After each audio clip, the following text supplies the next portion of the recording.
UP board की परीक्षाओं में एक बार फिर से सेंधमारी हुई है। आरोप ये है कि आगरा में कल बायोलॉजी और मैथ का पेपर लीक हुआ है और ये मामला अब इलाहाबाद हाई कोर्ट तक पहुंच गया है और मामले को हाई कोर्ट ले गए हैं जौनपुर के एक इंटर कॉलेज के प्रिंसिपल डॉक्टर अमित दुबे जी। इन्होंने इलाहाबाद हाई कोर्ट में एक PIL दाखिल की है। PIL में आज सुनवाई हुई है और क्या कुछ हुआ, सबसे पहले ये बताइए कि जो कल का पेपर लीक हुआ है उस बारे में आपने कोर्ट में क्या बातें रखी और कोर्ट ने उस बारे में क्या कुछ कहा है। एक्चुअली यह शिक्षा माफियाओं और भ्रष्ट अधिकारियों के गठजोड़ का परिणाम है।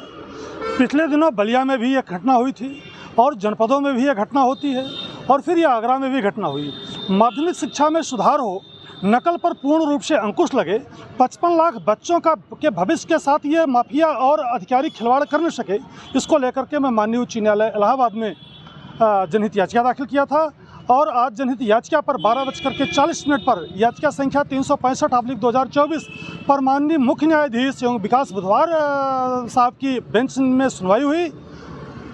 सरकार के अधिवक्ता ने बड़ा अपोज किया कि यह PIL खारिज हो जाए, लेकिन माननीय मुख्य न्यायाधीश की बेंच ने PIL के एक एक बिंदु को पढ़ते हुए कहा कि नहीं, गंभीर बिंदु है और आपको इस पर जवाब देना होगा। उन्होंने 22 अप्रैल को जवाब देने के लिए तिथि नियत किया हुआ है। यह भ्रष्ट अधिकारियों एवं शिक्षा माफियाओं का गठजोड़ का परिणाम है कि आए दिन आए वर्ष पेपर लीक हो रहे हैं, पठन गुणवत्तापूर्ण नहीं हो रहा है, शिक्षा माफियाओं का बोलबाला है। यह भ्रष्ट अधिकारी पैसा लेकर एग्जाम सेंटर बनाते हैं। जब पैसा लेकर एग्जाम सेंटर बनाएंगे तो जाहिर सी बात है कि पेपर वायरल होगा। भी जो पैसा दे करके एग्जाम सेंटर बनवाएगा तो उससे कमाने का अपना आसान बनाएगा।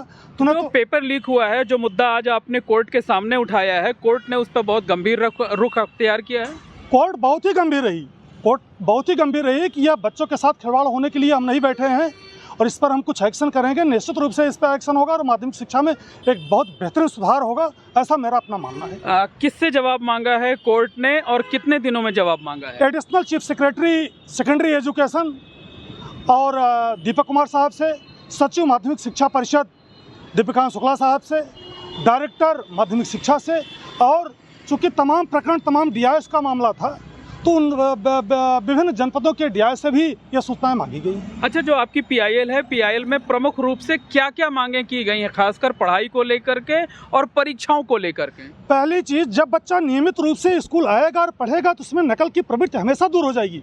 यही मैं 2018 से चला रहा हूँ कि जिस विद्यालय में जितना संसाधन हो उतने ही प्रवेश की बिल्कुल सीटें फिक्स हों। यूनिवर्सिटीज़ की तरह भिन्न इंस्टीट्यूट्स की फिक्स सीटों पर बच्चों के प्रवेश हो, बच्चे रेगुलर आएँ, नियमित पढ़ेंगे, संस्कारी शिक्षा मिलेगी। जब बच्चा अच्छी पढ़ाई करेगा तो नकल की प्रवृत्ति उसमें दूर हो जाएगी। परीक्षाओं को लेकर के आपकी तरफ से क्या कुछ कहा गया, क्या मांग की गई आपकी? परीक्षाओं को लेकर के यह है कि ट्रांसपेरेंट पारदर्शी ढंग से परीक्षा केंद्रों का निर्धारण हो। जब अच्छे विद्यालयों को परीक्षा केंद्र बनेगा और बच्चों के साथ अच्छी पढ़ाई होगी तो पेपर लीक होने की घटना पर 0 टॉलरेंस होगा। यह भ्रष्ट अधिकारी पैसा लेकर सेंटर बनाता है, यह शिक्षा माफिया पेपर आउट करता है। जब यह भ्रष्ट अधिकारी पैसा लेकर परीक्षा केंद्र बनाएगा तब यह पेपर वायरल की घटना होती रहेगी। तो बिल्कुल डॉक्टर अमित दुबे का ये दावा है कि इलाहाबाद हाई कोर्ट में आज पेपर लीक के मामले में भी सुनवाई हुई। कोर्ट ने इस मामले में गंभीर रुख अख्तियार किया है, उत्तर प्रदेश सरकार से 1 महीने में जवाब देने को कहा है और इनकी PIL में पेपर लीक के साथ साथ शिक्षा व्यवस्था में सुधार किए जाने की भी मांग की गई है। Mohammad Moin, ABP network, Prayagraj.